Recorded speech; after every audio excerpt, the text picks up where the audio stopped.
One of the things that is heartening and what Mark is trying to do with Together is putting the idea of our common wealth front and centre stage. He's not just tinkering around the edges with a few policy ideas and pet projects. He's trying to reimagine and rebalance what government can and should be doing for us.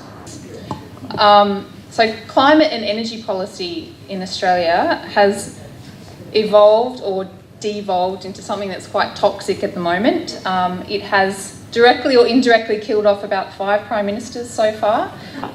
But I am certain that we are completely stunted in how far we can get by this torturous task of begging and then taking repeated blows.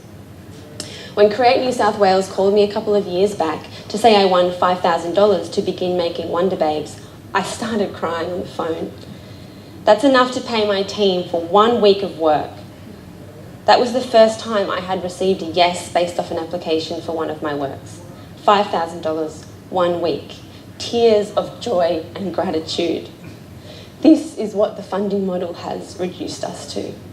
So I think this whole thing about this funding void leaves universities vulnerable to approaches from philanthropists with a lot of resources, that can hope to keep things like arts and humanities alive in universities, but on certain terms. And those terms will be, the strings are attached to those donations. We all know that in the philanthropic world, there's rarely money without any kind of strings attached in terms of what gets done with that money. It's just the way that the philanthropic world operates in many instances. Similarly corrosive are the donations to political parties, so that some MPs enter Parliament already under an obligation to outside interests. It's all very well to be sceptical about politicians with vision, but on both a personal and a public level, without a dream you end up going round in circles.